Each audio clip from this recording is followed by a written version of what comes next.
And my fellow students. I am Abhishek and I take pride in hosting today's event. On the behalf of IIC and IQAC, I welcome the gathering to today's workshop titled as Business Model Canva. Let us begin this enchanting session with Tamil Thai Varthu. And I now invite Angeline and Srirekha of 3rd BA to sing the state anthem. And I now request everyone to rise from their seats.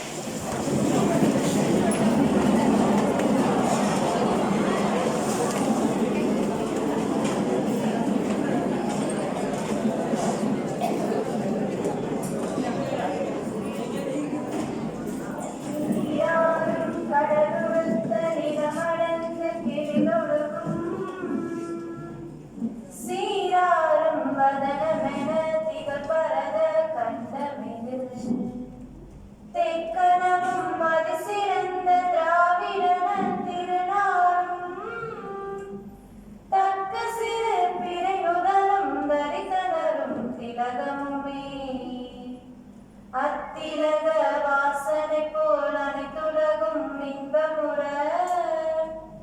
எத்திசையும் புகழ் மணக்க இருந்த பெரும் தமிழனகே தமிழனகே உன் சீரிழமை சிறப்பியந்த செயல் மறந்து வாழ்த்துதுமே வாழ்த்துதுமே வாழ்த்துதுமே.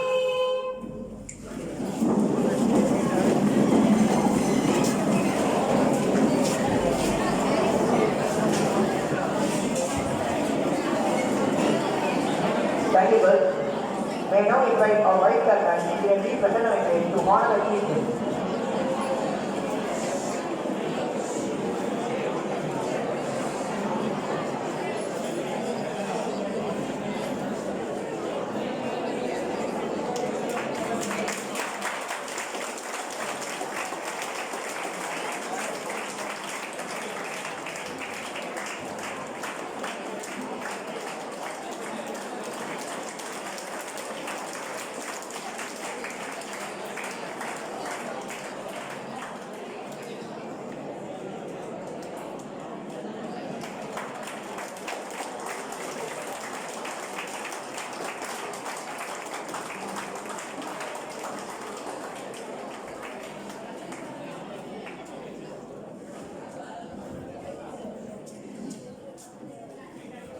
Thank you, sir.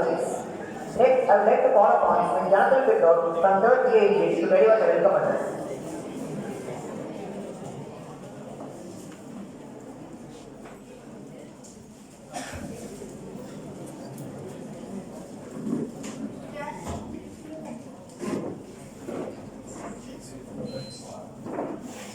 Good afternoon, everyone.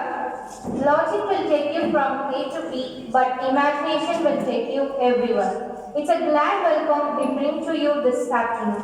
Today's workshop on business model Canva will recast our logic and creativity, thereby turning it to fit the mode of success. Milton Berle once said, I quote, "If opportunities doesn't knock, build the door." I unquote. Undoubtedly, Institution's Innovation Council of Princely Venkateswara Arts and Science College is establishing new ventures for us to augment our skills. I take pride in welcoming today's guest of honor, Dr. C.R. Meera, who is here to upskill our thought process in power with emerging opportunities. Welcome, ma'am. A leader is one who knows the way, shows the way, and goes the way. I believe that there is no one better suited for this scene than our Honorable Chairman. I am honored to welcome our Chairman, Dr. K. Vasudevan, in absentia. Warren Barnes once said, I quote, "Leadership is the capacity to translate vision into reality." I unquote. Our beloved Vice Chairman is a person who strives to transform his vision into reality. And I take pleasure to welcome our beloved chairpersons, Engineer V. Prasanna Venkatesh and Dr. B. Vishnu Karthik, the men of great vision and zeal.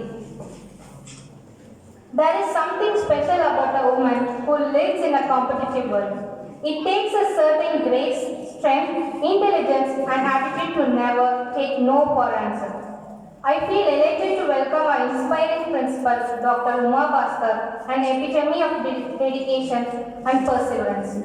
I also extend my welcome to all the participants and the staff members who have gathered for the session. I I hope that today's sessions inspires ideas and discussions around the ways that make our life a better one. We are awaited to acquire from today's trailblazing session. Welcome.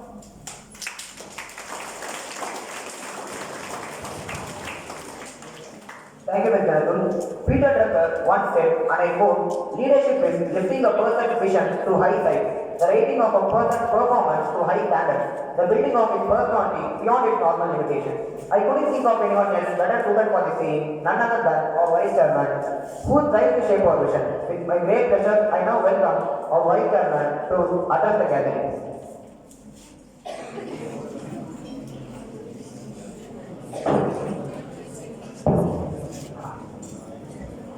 Good afternoon, one and all. I'm glad to be back after the morning session. I really hope that the morning session was very insightful. Unfortunately, I had to miss the session. We are here for the second session, again by a very eminent visionary, who according to me is like Gopi Chand, the badminton coach. Gopi Chand was the person who trained a lot of amazing badminton players through a lot of perseverance, through a lot of exposure, through a lot of experience, and now we always know a lot of people like PV Sindhu and a lot of other inspiring personalities, sports personalities have been trained by Gopi Chand. One such person, a very inspiring, a person who has a lot of vision, a lot of exposure, experience, who has a dream, and she wants to make that dream a reality. Dr. C. Aarti Ram is here with us. From the few moments I have shared with her, she seems to have taken the task, which is very impossible, but she is doing it with enthusiasm, focus, and amazing interest in terms of the students' future. The business model canvas in itself is a language where students can learn to communicate, articulate the business language. And she's here with us, so I don't want to delay further. And going back to the first session, going back to the previous events as well, we know all this is possible with a very wonderful team. Our beloved principal, Dr. Kumar Bhaskar, IAC President, Dr. Subhashini, IPAC President Coordinator, Dr. J. Danaki, and a lot of other coordinators who have been very persistent and insistive about these kind of events. I look forward to a very good collaboration in terms of the MRF Innovation Park. And I strongly believe that our younger generation, our students, will also actively play key roles in developing their own business models and become successful entrepreneurs. Thank you very much. Have a very wonderful session once again.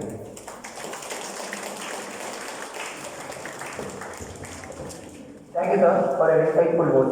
Friedrich Nietzsche once said, to do great things is difficult, but to command great things is more difficult. The quote reminds me of our resolute Madam Principal, and I am delighted to invite Dr. Uma Bhaskar to address the gathering. Good afternoon, everybody. And also, a hearty welcome to the dignitaries on the dais, Ms. Aarti Ram, and also our Vice Chairman and Dr. Selva Kumari, who had handled the first session. Awesome session, I heard, to faculty members.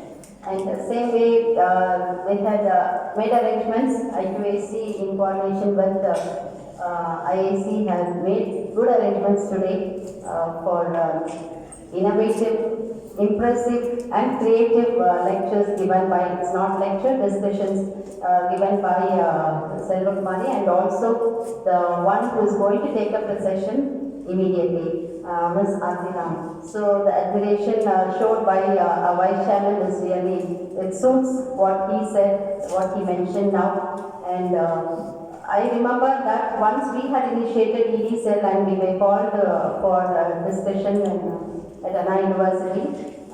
They had good hubs there. And likewise, even we had a dream. I did not know about the coordinator, but I dreamt that one such ED cell should be initiated here, with the incubation cell also running very fast.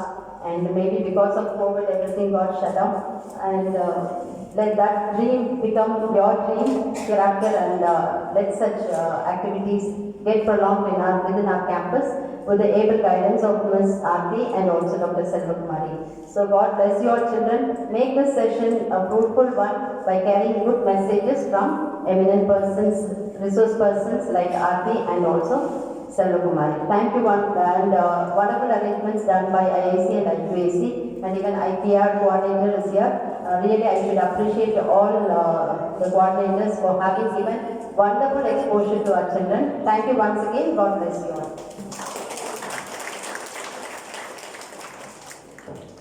Thank you for the remarkable words, ma'am. Next, I would like to call upon the Kritika of 2nd BCom General to introduce our distinguished guest of honor.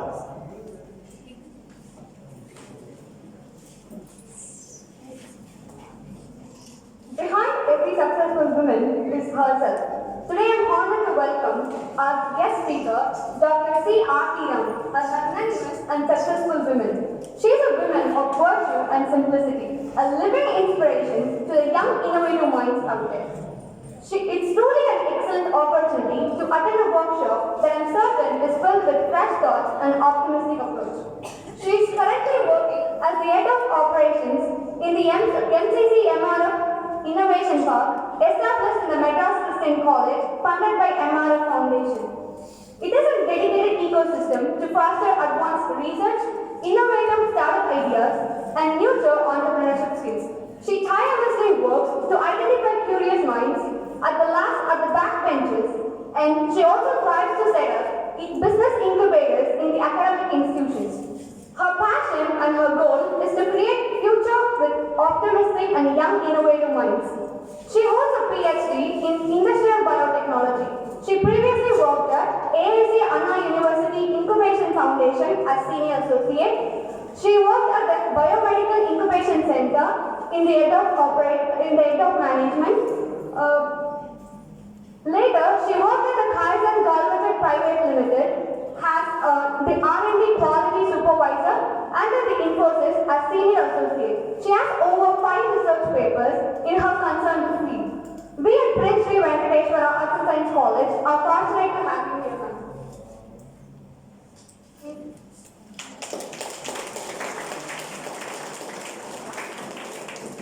Thank you, Ms. Kritika. Einstein once said, and I quote, the true sign of intelligence is not knowledge, but imagination. Today, amidst us, we have Dr. C. Aarti Ram to ignite our innovation and maneuver us with a quick essential expertise and finesse. With great honor, may I now request Dr. C. Aarti Ram to take over the session. Please, ma'am.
Good afternoon. Great enthusiasm to begin. Awesome. Had lunch? Had a good lunch? Full of food? Stomach full? So ready to sleep? Ready to sleep? I hear a lot of cases also. Hopefully I don't put you to sleep. Okay. That's getting ready. Thank you so much for introducing me. I myself was thinking, okay, it's going to be better. Thank you so much. As she was telling, I began my career in the industry. I took a PhD in industrial biotechnology. So majority of my career, 50% of my career was into industry, where I had to manage the operations of the industry, Kaizen, And later on I found that I had more cognitive skills rather than the research skills. And that was put to use in academia, and that's when I ended up setting up incubators and incubation centers and assisting young minds who had ideas to build their own, to build their ideas and become entrepreneurs as well. Okay, so all of that said,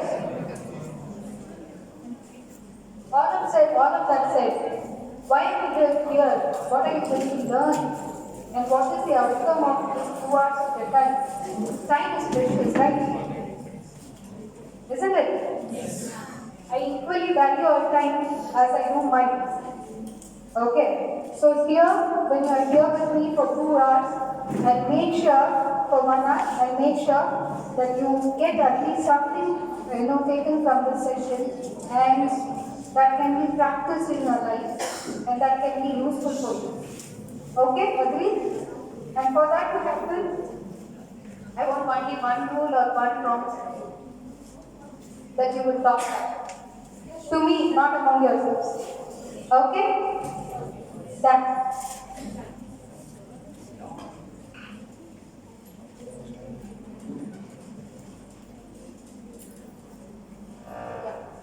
So why do we usually study or pursue education? Why are we coming to colleges? Why are we actually doing something? Spending 3 hours of our time, 3 years of our valuable time doing all this. It's either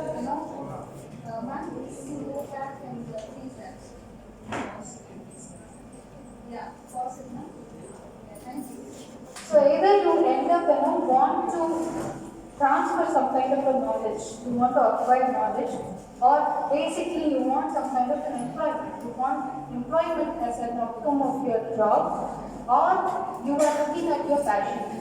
How many of you chose what you chose and pursued this degree just because you loved the course that you have ended up? How many of you liked microbiology as well? What did you like? BCom. So you loved commerce.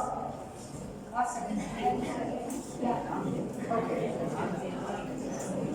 I see very wonderful. That was from the okay. Others are thinking, why did you come up? Am I right? Okay. So that is one more of it. It's not late. It's not late that you have picked up something and you want to pursue something. There is still chances. You can still pursue your passion and become what you want in life. And for that, you just need to identify your passion and go about making right decisions. And business model canvas will help you derive that. And that is what we are going to learn today. If you put that into a business, if you put that into a business idea, you will find the feasibility or you will find how it works. Or otherwise, you can put it into your life choices and always practice if you have taken a feasible and good decision that you have made. Understood? Can we go to the next slide? You can actually freeze at every slide. Yeah. So where are we? What are we doing? So education today, are we still relevant?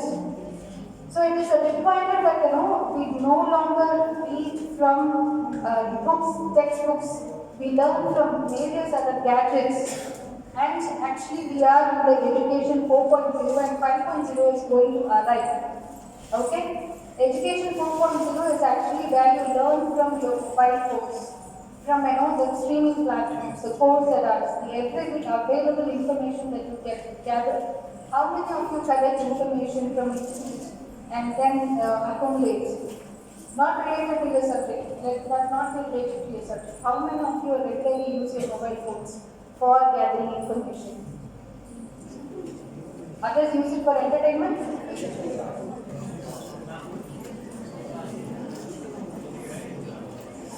Okay, at least you would have used it for maps, right? Google Maps at least. And for orders? Yes. So we are in an era where mobile phones or the knowledge that is coming to our palms is no longer avoidable. And we are heading to the next generation where it is going to be coming just like that. It's It's going to be incorporated in your television, it's going to be incorporated in everything that you have. And there is not going to be a place like university which is going to add value in giving knowledge. So what do universities are there for? Universities are going to give you handhold. The universities are the place that what you can actually arise from each of the other partners or people that you meet is the knowledge transfer, handholding, customized, personalized information. You do not know what you acquire from a YouTube is actually relevant, and that's why it comes a structured program.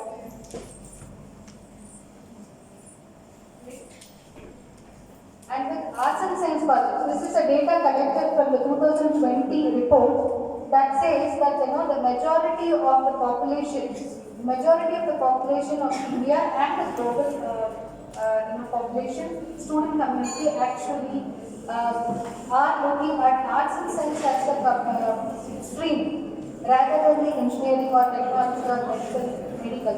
But what are you doing for them? How are you actually driving your energy? How are you coming out successful in what you learn? And mapping that to what the actual world needs. With so much of unemployment, so much of wars happening, and so much of disasters actually happening. How are you going to implement all that you have learned into practice? And the world actually needs you. Yes, you rightly heard. It's you, and that's why you need to think, innovate, and make a difference. And how do you do that? You do that by actually thinking or actually having the idea which is different from others. Okay? So when I talk about idea, everyone has an idea, everyone thinks actually. Right? Even when you are sitting here, everyone is actually thinking about something, and when is the session going to over, and I'm going to leave the auditorium, I'm going to get anything that is being said here. So many thoughts. Right? There are so many thoughts, but I'm talking about those thoughts, like Abdul Kalam says, those thoughts that doesn't leave you, that is going to leave you restless, that is going to drive you to make it possible. I'm talking about those ideas which will define your next journey. Okay? So if you have such an idea, and such an idea is very unique about just you, that is called as innovation. And when we talk about innovation, it is often confused with research, or if it is often confused with inventions or discoveries. Just to give you by example about what is innovation, discovery, and invention. Can you tell me which one of these is an innovation, which one of these is a discovery, and which is an invention? Okay, I don't hear, so I just ask, what is a leaf? Invention. Last fire? Brilliant. And the last one? The rest says done. Why is steam engine called an innovation and not an invention? Because we are free to use the code. The steam has been put to use. It's different useful thing which will help us to move forward. Awesome. So innovation are things. Give a round of applause.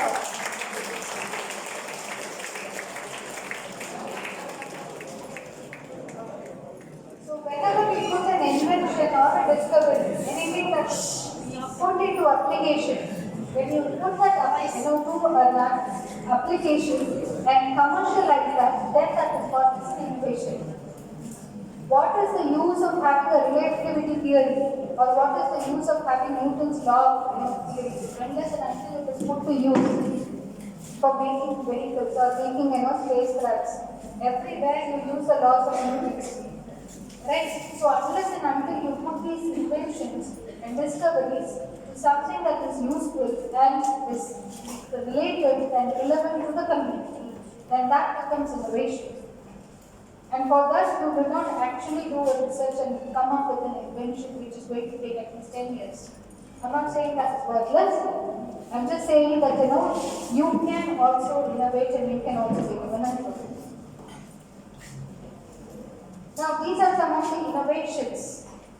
Okay, we call it as Indian jugads, and Indians particularly are very much well versed in coming up with innovations like this. And these are called jugads because they are not scientifically made, or they are made by laymen just to solve their problems.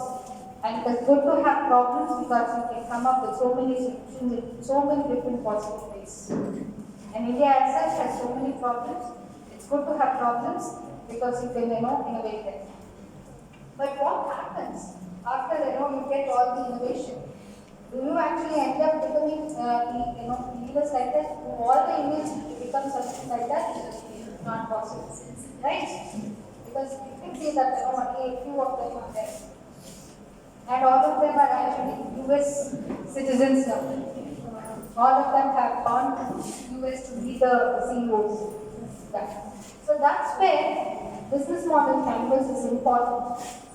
That's where you have to find out if you have cracked the correct model which fits all the important criteria and factors which is necessary to analyze and validate whether your model or the thing that you're saying, you're going to say that, okay, today I'm going to own an e-commerce website or any e-commerce platform.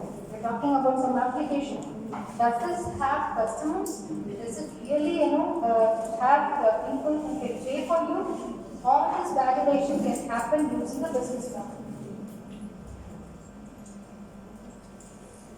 So a business model canvas actually gives you a validation on three important things. It's a strata of 9 columns, and you can see the blue, orange, and the green. These are 3 different components, and these components will actually deliver the important factors on feasibility and desirability and validity. So feasibility in the sense, is your business model is actually doable. If you are today saying that, Elon Musk was all crazy, I'm not talking about such kind of inventions or ideas or innovations. As long as you have the willpower and right notion and you find the way, it is all doable. But feasibility actually mentions, is your track or is the next step that you're taking is right and you are moving ahead. So that is feasibility. And then desirability. The problem, the solution. If you are saying that I'm going to come up with a product. Can somebody come up with an idea? I'm just blank with somebody else. Can somebody say their idea? A random one? You have an idea? Anybody?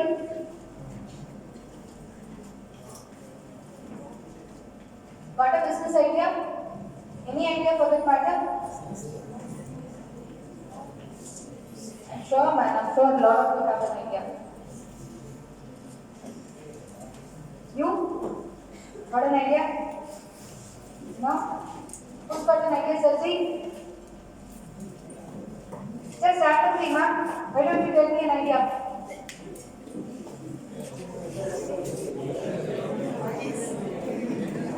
Okay, tell me a problem. Let's solve this. Tell me a problem.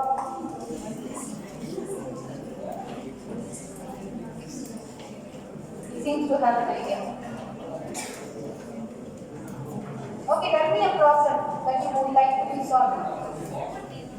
Overthinking as a problem. Okay, can we have a machine that tracks all your thoughts and tells you this is where you are thinking and this is where you are overthinking?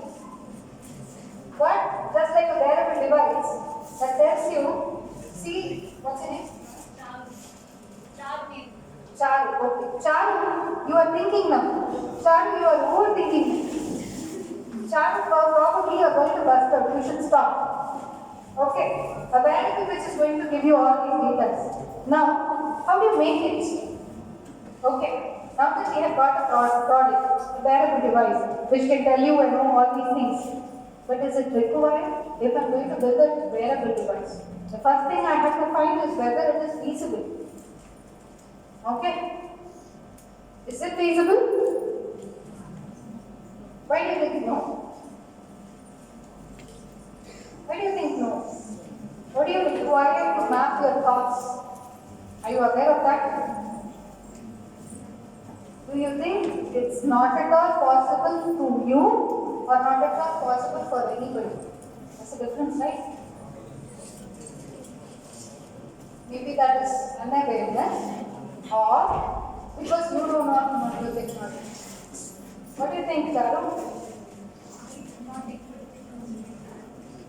Okay. Maybe. Randomly speaking, if you go to Google and ask, can I map my thoughts? It's going to tell you a lot of reasons, a lot of possible ways in which you can probably map your thoughts, starting from meditation, starting from all the old traditional practices to the latest technologies of having these EMGs, neuro vessels, all that that is going to show you graphs. Right? And then you do a research and find out, okay, these are things that is available, but I do not know all these things. I have to have somebody else to help me. And these are the people who are going to help me. Okay, now I have developed my wireless watch. I got it. Perfectly built and perfectly doing its job, 90% accuracy, and it's telling you, probably, as a Google, it just warns me, but you're overthinking now. Exactly at this point, you are thinking, thought about this, it's all telling that. But who is going to pay for this index? Probably I can sell on to Charu. Who else is going to, get this watch? Who do you think is your customer? Who will buy this? Who do you think will buy this? People suffering from anxiety to get more anxious. And who has to recommend that? Somebody has to recommend that. And if I'm going to price it at 10,000 rupees, okay, how many of them will actually end up buying such a piece? Okay, what is attached? Probably for 10,000 you get a nice phone and then download an app and solve the same purpose, right? So that is where it comes, desire. Who wants it?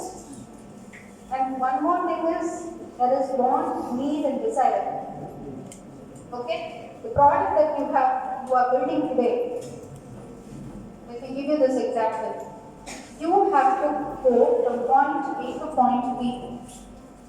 Okay? I have to go from here to Tambaram railway station. Okay? That is a problem. What do I mean?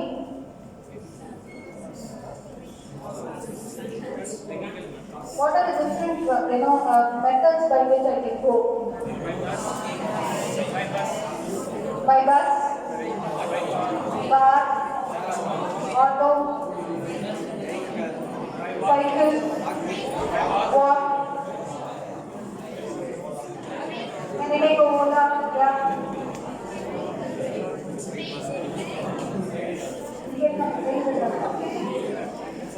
Okay. I can take a chat with some me, so many of you. Okay? So these are different possibilities in which I can reach from here to there. Right? All of these are different sections. If I am choosing or if I am actually going to take the Rapido. Okay? I'm going to hire a bike ride. That's one section. And if I'm going to take a Ola, that is another section. If I own a car and come here with a car and I'm taking take a drive, that's another section. Okay? So all of this is solves the purpose. So whether you go for a TVS 50, whether you go for a cycle, or whether you go for a bullet, or whether you go for Harley Davidson and it all depends on what you want to buy and whether that product is in your needs, want, or desire. What according to you is your need? Which product will you actually slate into need? iPhone. Where does iPhone fit?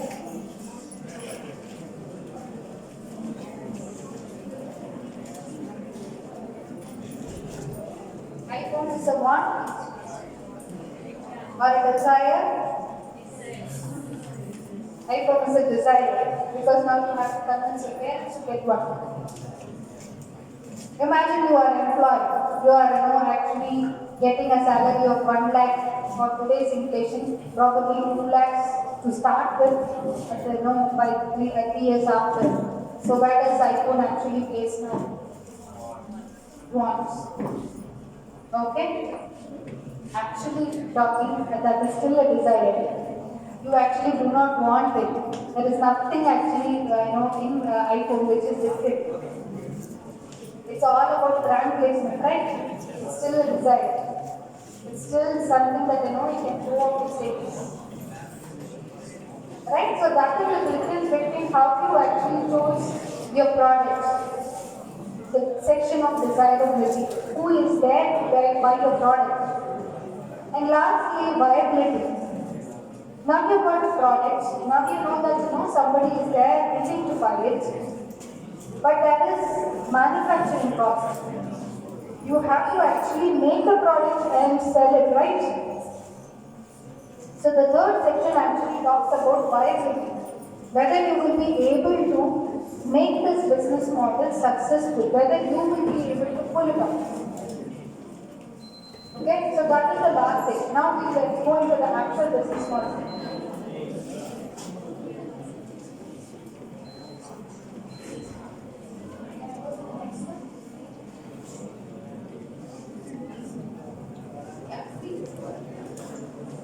Are you all able to see the slide? The last ones? Alright. Are you able to see? No? Okay. See, there are 9 sections.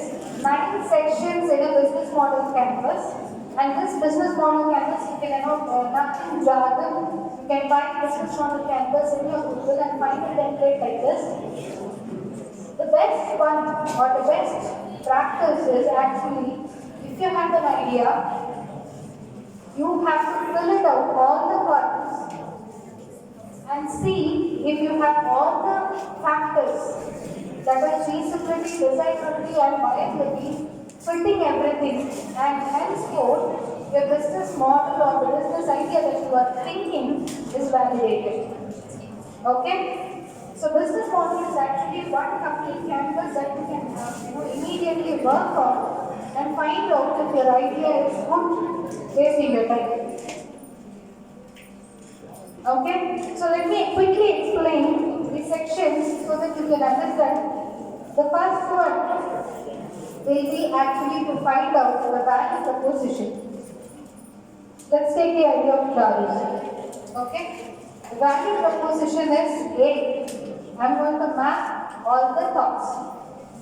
All of your thoughts. Second thing, I'm going to tell you when you are overthinking. Thirdly, I'm going to tell you or alarm you whenever you are in a bored or you're going to get a panic attack or an anxious attack or probably going to faint. All these things, parameters I can tell you. Okay, that's a value relation. Let's do this exercise for something that we know common. Can we take Swiggy, Ola? What do we want to take? Anything common? Zomato.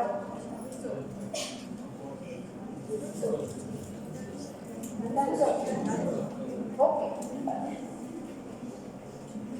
Okay, then what is the value proposition of Tanso? What are they solving?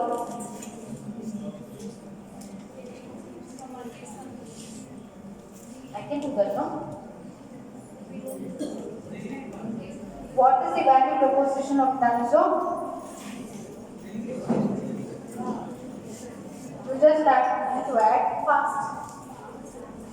fast, easy delivery of goods at your doorstep. Any goods for that matter, not only food. Swiggy addresses food. Dunzo addresses anything, right? Am I right? Or do we add more back prepositions? What does Dunzo do? Anything to add?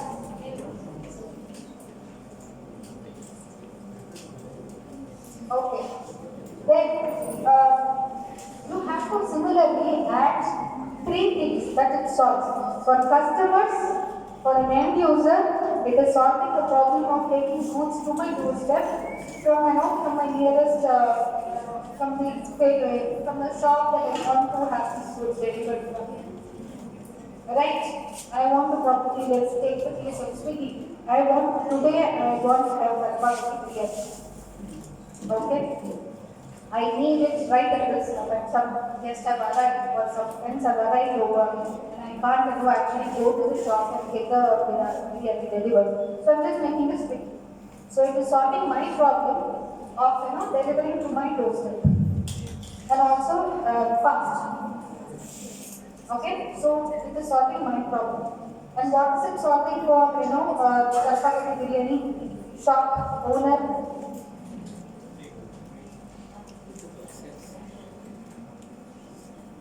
They have a way to reach customers who can't reach them. They have a way to reach customers who can't reach them. Exactly. So it is actually improving their customer base. We are targeting, we are able to access more customers. If it was only about eat it at their restaurant, probably old age person or somebody who is engaged at work from home is never going to go to the restaurant and eat. So it is actually improving their market access. Alright? So for the shop holders, it is solving their problem. For me, for any consumer, it is solving their problem. Who else is there? Are there anybody else who is getting adding value to this? Exactly. So job seekers, who haven't been employed and they just want a brief period of employment, they are getting a quick job. So just a bike, you get a job.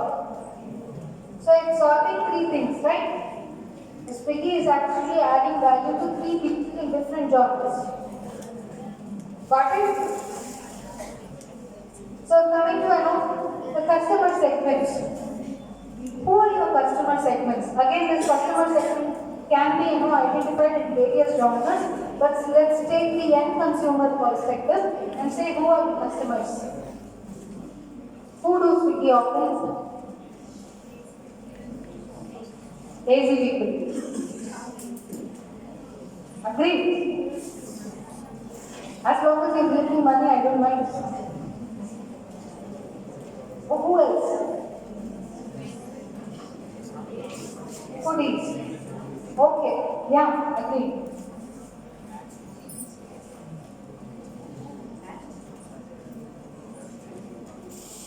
Very good points. Bachelors or bachelorettes or anybody who doesn't know how to cook. Yeah. Can we take this as working professionals who don't have time to cook? Secondly, who don't know how to cook and not with family. Thirdly, people who aren't to go to a restaurant and buy something and get back and eat. Third, that actually categorizes working professionals from home as well as bedridden people, as well as elders, as well as mothers, new moms with small kids who do not have time, any sector for that matter. Right? And one more, foodies, yeah. Comfort cuisine, foodies, party goers. So these are your different customer segments. Now that you have identified so many people, you have to go and find out which is your majority structure, which is your majority customer base, or where you can, begin with. Okay, think like a Swiggy owner and you are running the business and you have to define which customer to be addressed first. And who will be willing to pay the hefty amount or your price is going to pay for your solution So you have to find out which customer can actually do that. Unless and until that is in the needs sector of the customer, he is not going to pay. Everybody when he takes surveys is going to say, yes, awesome product. I love your product, your proposal. A brilliant idea. When it comes to taking penny from your pocket and buying that, that's where the actual customer will not talk. He will give you a number of feedbacks. Okay? And unless and until that becomes your need, he's not going to really get it. Okay? So for Swiggy, he's the young generation. It started in Bangalore, if you may know. And in Bangalore, as you all know, is this hub for all the young employees who ended up without their family and they had to go for job. Everything was new. The local restaurants were not their comfort cuisine. They didn't know to. Either did they have time to cook or they didn't know to cook. And these restaurants are being where they pocket safety as well. So then came a Swiggy which connected the chefs in the restaurants which were which didn't have this deliver at doorstep. It was a model at all. They were pocket friendly. They were small restaurants and very delivering to the catering to the needs of all the locals and solve the problems of them reaching out to their customers. Are you able to understand? So yes, and then comes customer relationship or that we have addressed and channels that we have addressed when we were talking about customer segments. How are we going to reach them? What are the different means through which we are going to reach them, and also the customer relationships that we are going to build. That is, for example, Swiggy is an app. Swiggy is an app, so app is a channel in which they are reaching out to us. They are asking us to download the app. And what do?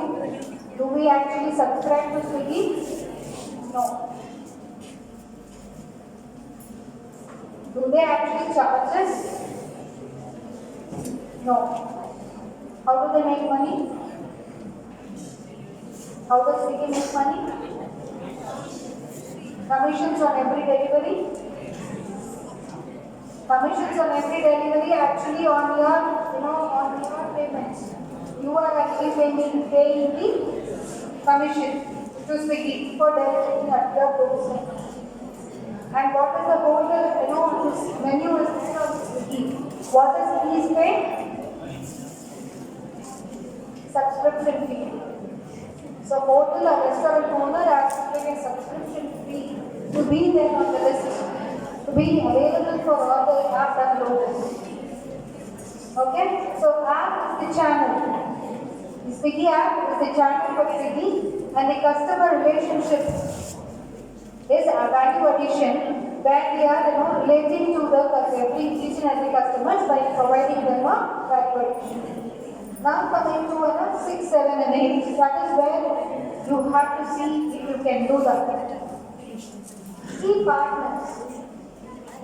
Now I've got a brilliant application that is going to connect every customer at the home with their favorite restaurant at any time of their heart. But what do I require? To do so, what is the important, the key role partners who are required for doing so? Are the employers, the people who are going to travel every day, right? Are going to subscribe and reach out to every customer for the matter. So, they are the key partners. How do you pull them? You give them a good salary. All you want is just not even a certificate, just a bike is enough. So how are you going to attract your key partners? Identifying your key partners and identifying or having value addition for everybody. You have to have the portal subscribe to you. For example, Saravana is going to say, I am a brand. Why should I actually, I have my own people who can deliver to the, or to order before. I have my own people delivering free of cost to the people. Why should I subscribe to Swiggy and list my menu on Swiggy? What is in there? What do you tell to a Sarana Bhavan? What do you tell to a Bukhari? What do you tell to a KFC? You are actually, making more people to buy because your menu is there on the application and tempting people to buy. With all the discounts and every time available on the notification, you are actually making people to buy more, even when they are not hungry, even when they can actually take their vehicles and go out to eat. You are making them accustomed to your app. And also, as a owner probably for an Ashok Nagar Sarana branch, to reach out to somebody from Purnamali is not accessible. So this is making them accessible. Customer is still out of reach, still reachable. So that is happening. So value addition for the customer is placed. So he becomes a partner. So you need restaurant as a partner. You need customers or end users as a partner. For end users, you say that in addition to, you can always go out and buy from the outlet. But if you can buy from our platform, I'm going to give you extra discount. So that is one value addition that we give to the customer. So you identify the key partners, and that are hotels, end consumers, and thirdly, the employees. For all of them, you have to place the value addition segment. And while the key partners are identified, how are you actually, engage each of them? What is the key activity that you are going to do with each of them, and how are you going to engage them? For consumer, we know that we have an application where we can, regularly engage, find out discounts, and use the application Swiggy. What does it do with the employees? So there is a tracking method or there is a value addition done to them also, where they can just easily enroll themselves, track the number of deliveries, and get payment at the end of so many deliveries happening. Okay, so that is the key activity that we are going to engage with each of these people. What do you do with the hotel?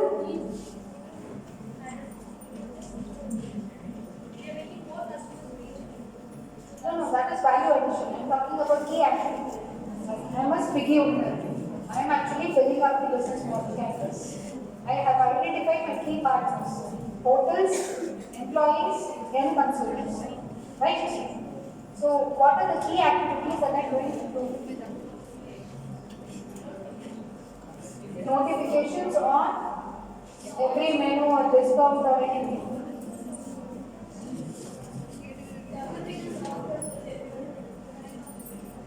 Okay, so that is the key activity. That is what you have to do to start with, to begin with, right? So firstly, I have to develop an application which can connect all the key partners and customized a software deployed for each of the needs. So that is the key activity. And if you can identify what you are going to do with each of the key partners, you can accordingly build the software. Right? And thirdly, what are the key resources? Now first you have identified that you need to develop a software, an application. What is the requirement? How do you do that? What do you require? Internet. Okay, very low. Okay, very basic. Internet is first thing. Okay. You did all your research by now. Without internet, how do you do your work? What is the key resources that you require? Mobile app. App can't be developed in using mobile.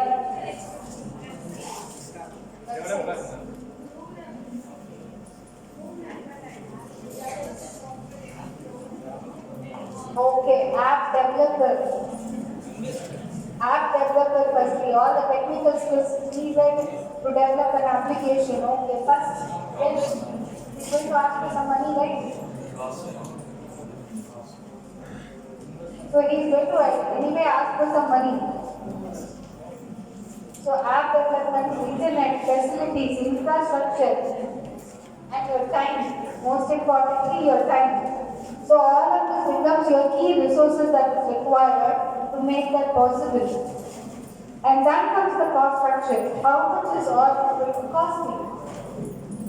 How much is, all the expenses put together? How much is fixed? What is the capital investment? Application is a one-time investment.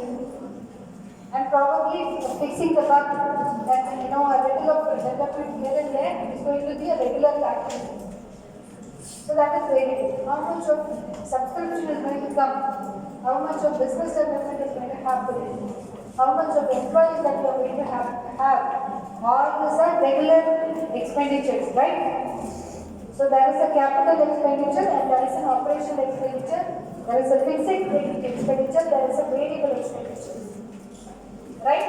So common students must already be knowing this. So that becomes under the customer's cost structure. And last, the most important point, the revenue streams. This is the most important to say if your business model as a whole is viable. If it is worthy enough to take it up. Okay, so the last one is revenue stream. So as already discussed, what is the revenue streams of Swiggy? Commissions, subscriptions, ads, right? That's all I can think of. Anything else? Rating. Review and rating. So they charge extra for giving a high rating. Yeah.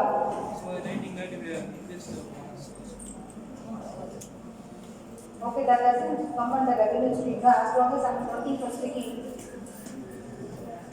What is that? I'm talking about Swiggy owner.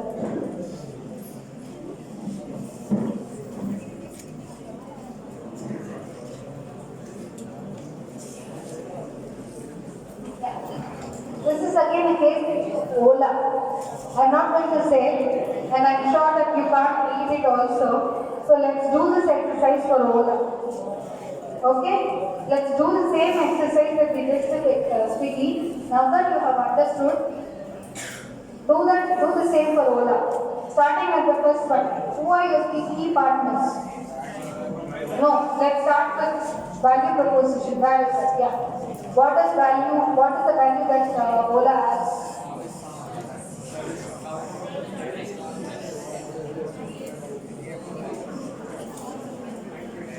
What is the problem that Ola is solving?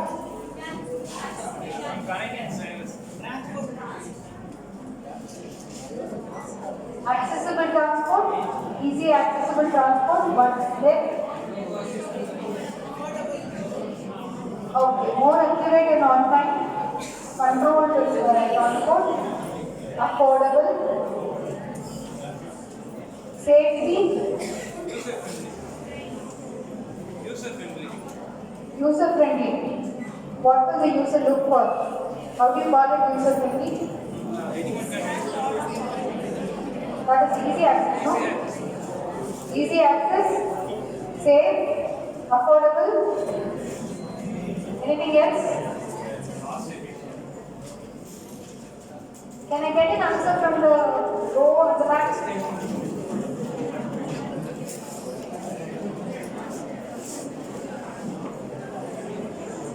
Think like an Ola owner customer and say, what is unique or what is good about your product?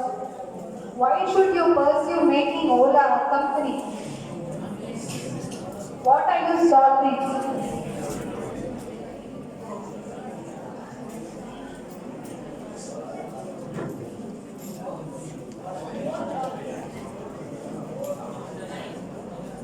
Can we do like this? What is the problem that Ola was trying to address? Go back back to the time and there was no Ola. What was the problem?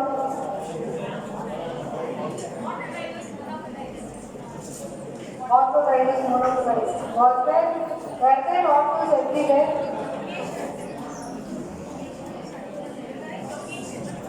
Location. Transport not available at every location. Anything else? Waste of time. Waiting long hours for good transport. Yes. You had to depend upon the train or the and choose your you have to see if Pallavan Express is available at your timing and then go. Yeah. Anything else? Cabs, yes, sir.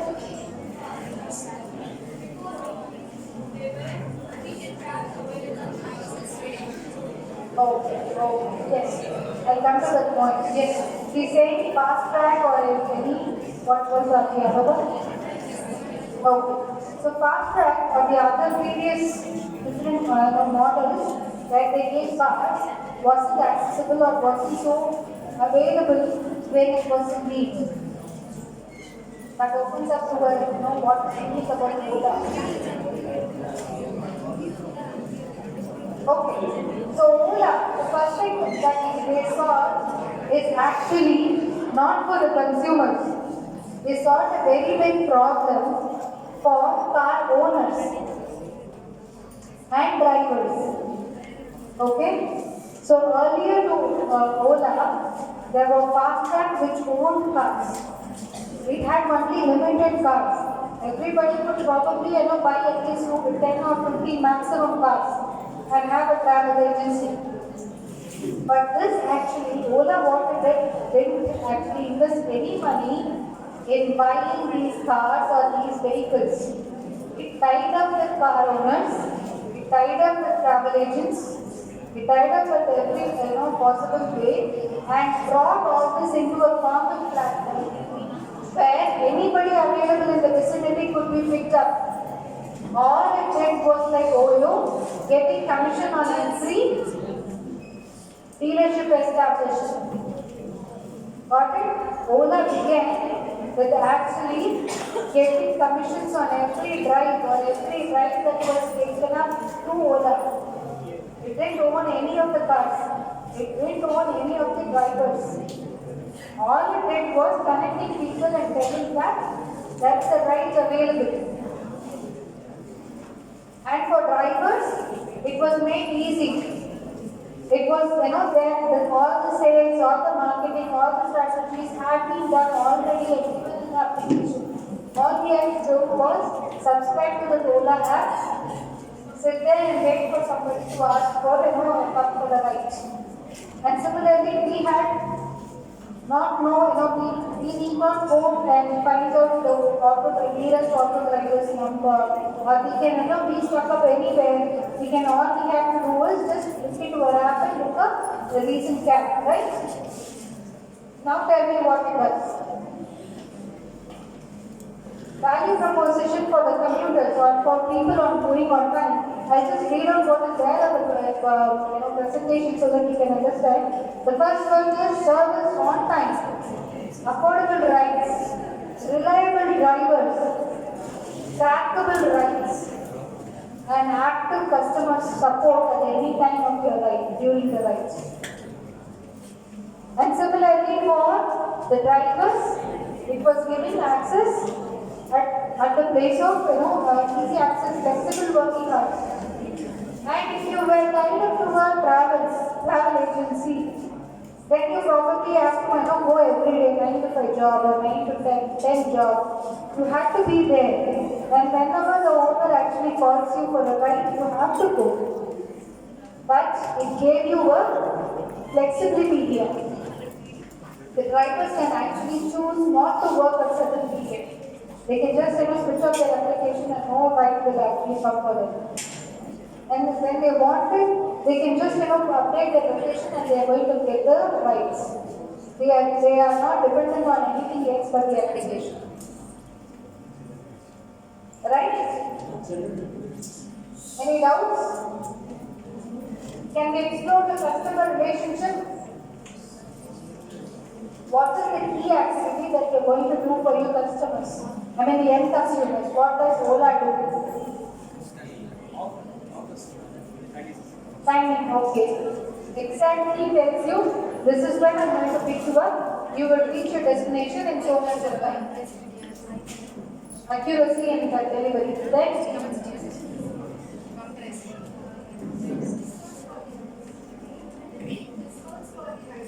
discounts, yes. Discounts for every ride. More affordable and more goodies provided. Yes, then safety and tracking of your rides for the commuters. So it is actually, and one more thing is easy payment. You need not actually carry your wallet. You can actually pay through the Ola itself.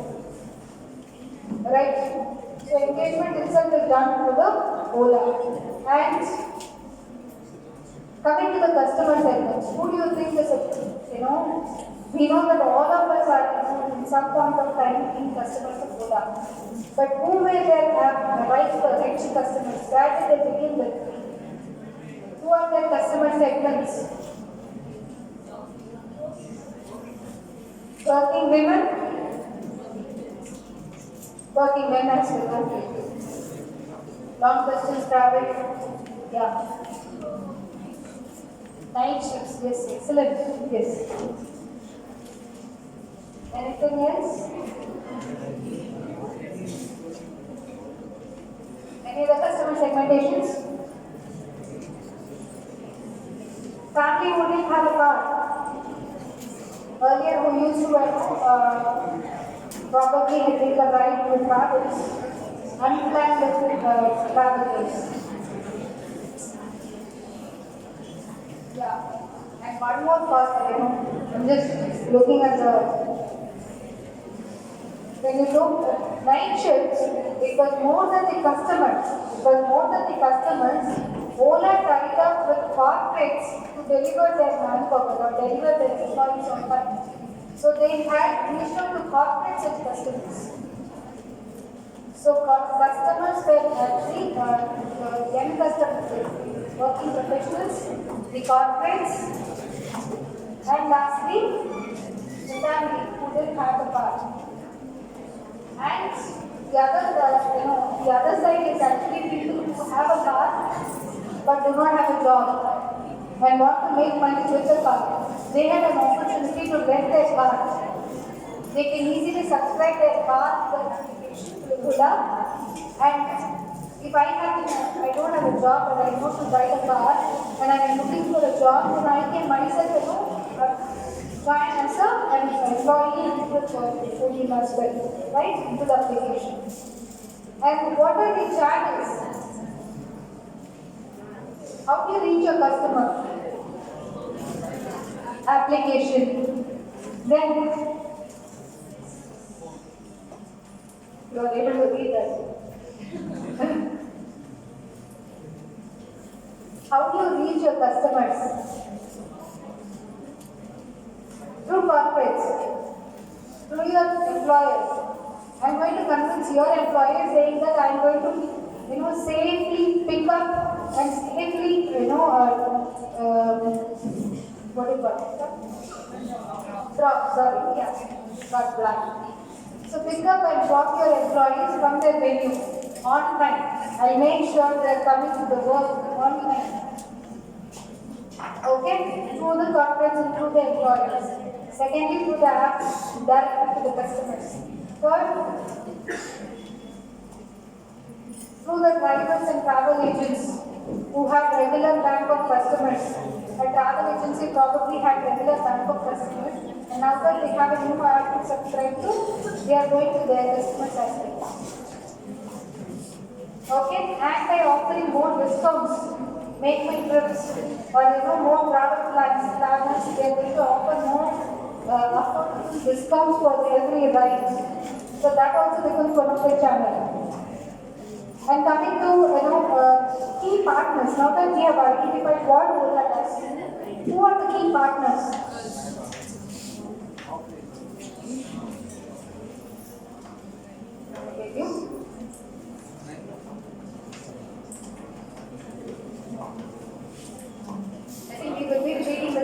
key partners are, car owners, travel owners, travels owners, drivers, individual drivers, employers who employ a lot of people and deploy regular communication. For example, an export company, for example, in college, they have to come out with, right? Satellite partners for tracking. Yes, right, correct.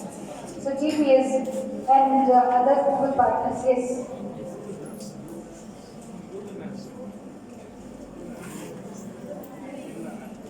There is one more that is mentioned there, delivery partners. So you can also get into Ola doesn't actually do that, but they do also sometimes deliver goods in other states. In Tamil Nadu, not in Tamil Nadu, but in other states they also sometimes deliver goods and services. Key partners, okay. What is the key services, the key activities that they do? Logistics, tracking of your movement, mobility.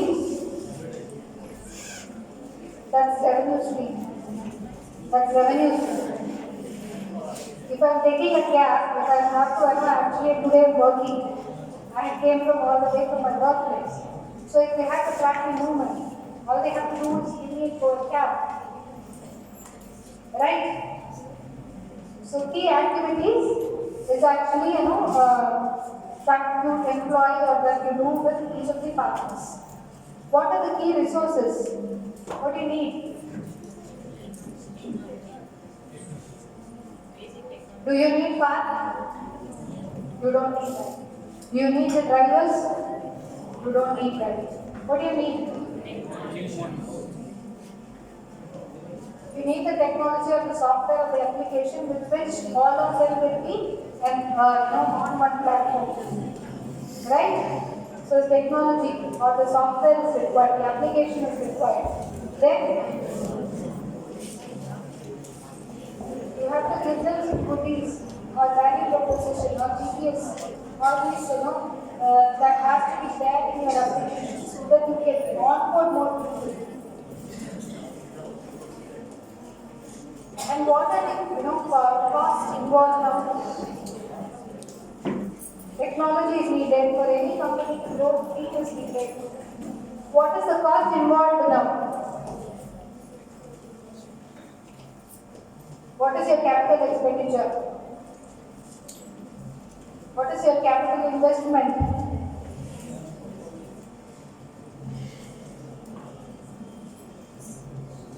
To start an Ola, what is your capital investment?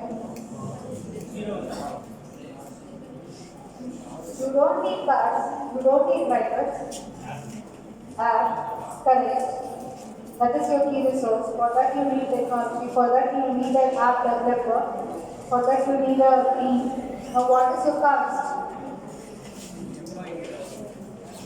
Yes, the cost required to employ him.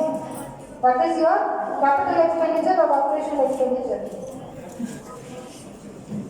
Both, actually. A part of it, until you develop the application, that is your capital expenditure. Once you have developed the application to maintain and to see, every transaction is happening, everything is happening perfectly, that's operational expenditure. What else is the operational expenditure? Anything else? Do you pay rent?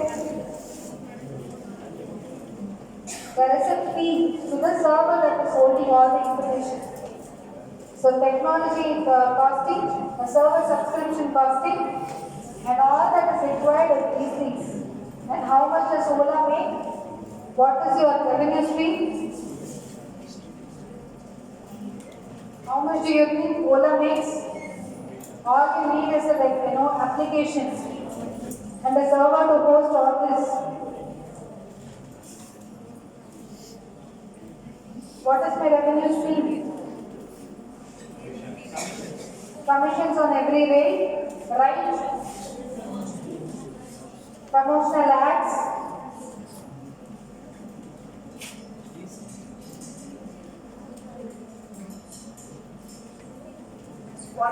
driver gives, what a car owner gives. Commission again. Driver actually pays the subscription to be there available on the portal. Additionally, other units.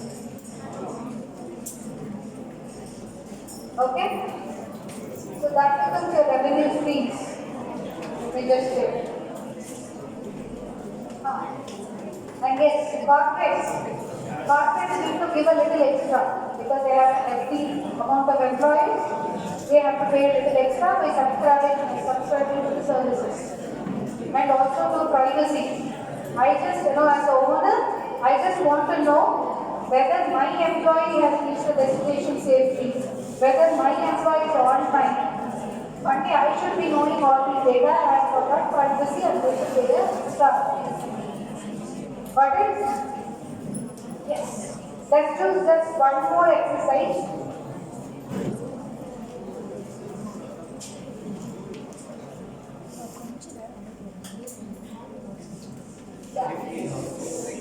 Netflix. I'm not going to tell any of this. You can tell me. Value proposition. Entertainment. Entertainment. In comparison to other mediums, what is the value proposition? Okay. Netflix original content. Okay. Then comfortable watching. Comfortable watching at your home. User-friendly apps. Okay. And for the content creators, what is the value proposition for the content creators? OTT platform. Yet another platform for reaching out to your consumer. There are creator owners. See, I'll tell you the statistics. Tier 2 and Tier 3 cities, for example, actually go to theaters as well as binge watch. Right? And similarly, urban population, only the ratio differs, but urban population watches majority on the OTT platforms and goes to theater once a week. Right? So for content creator, it is actually giving more access to lot more consumers. Agreed? Okay. What else? And how many of you have actually watched K-dramas, all these Korean dramas?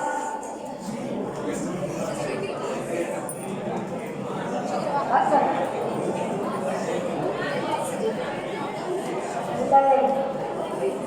How many of you have watched Spanish films, English movies? How many of you boys have watched all the English movies, action?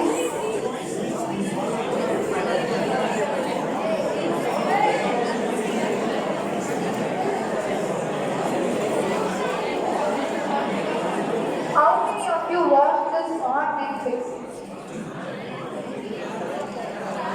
YouTube.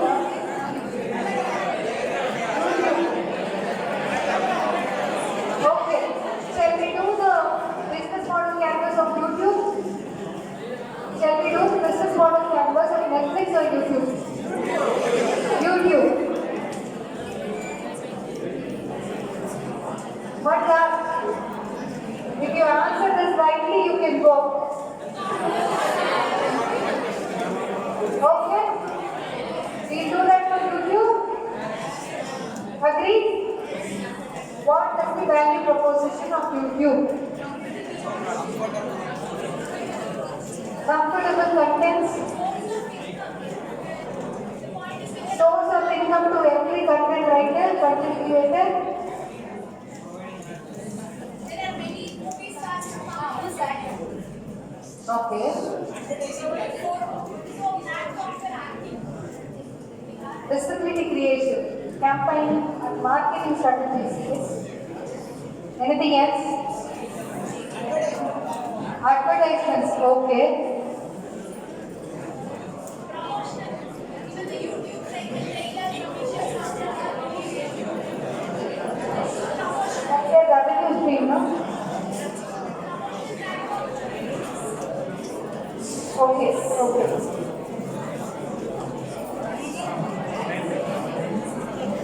First value proposition is easy accessibility because it's a free YouTube app. You need not pay anything, neither for downloading, neither for uploading. Right?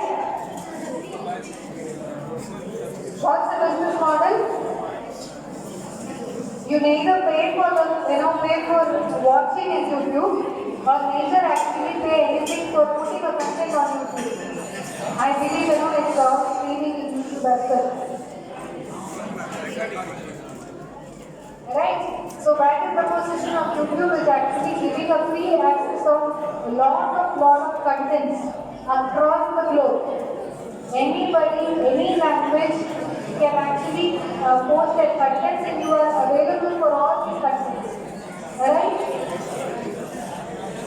Okay. Customer relationship. How do they engage the customers? How do they engage the customers? YouTube.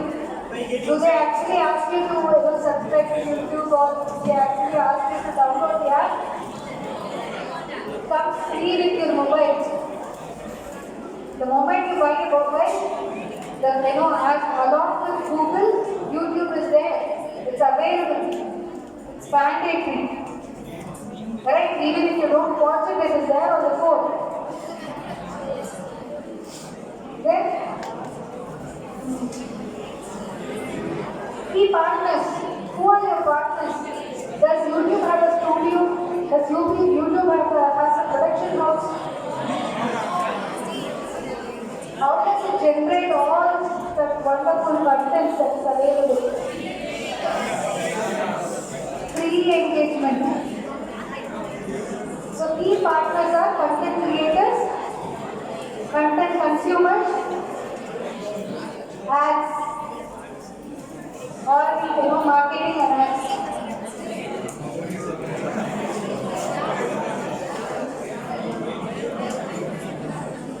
So lastly, what is your cost and what is your revenue? Which are represents at my job. What is the cost?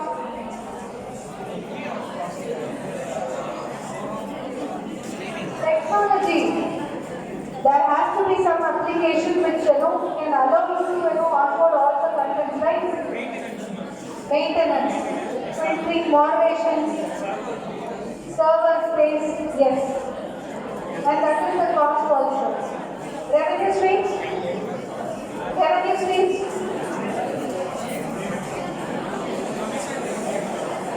Subscriptions. Not for the end consumer, what do you do?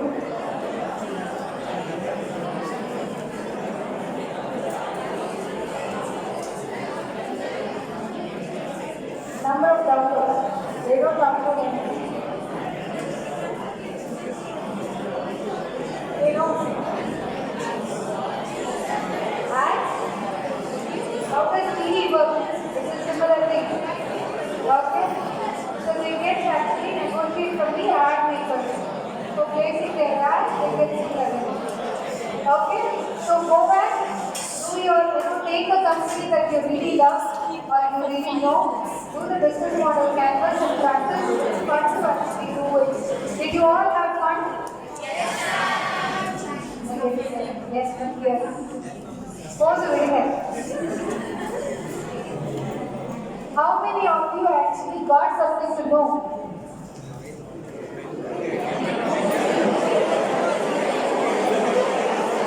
Thank you. Thank you so much. So business model canvas, practice this.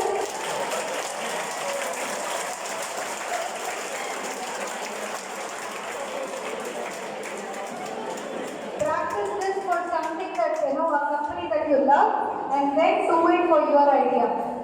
Hopefully all of you become entrepreneurs one day and that is going to help you in long. Thank you so much for listening.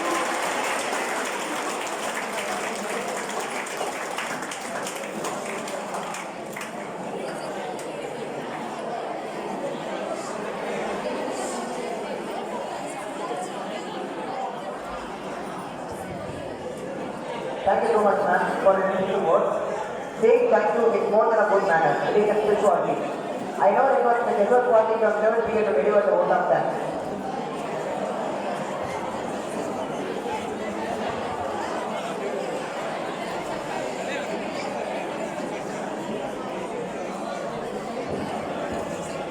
It is an honor to have been asked to propose the vote of thanks on this wonderful evening.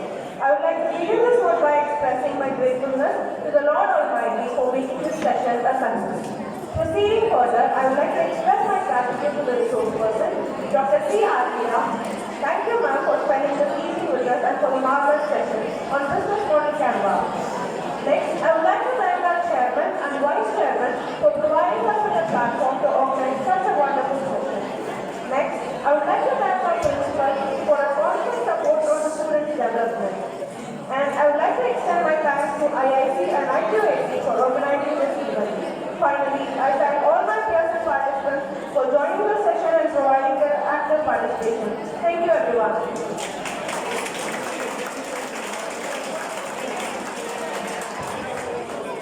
Let us all rise for the national anthem, and I now request the Indian Freedom Congress to the national anthem.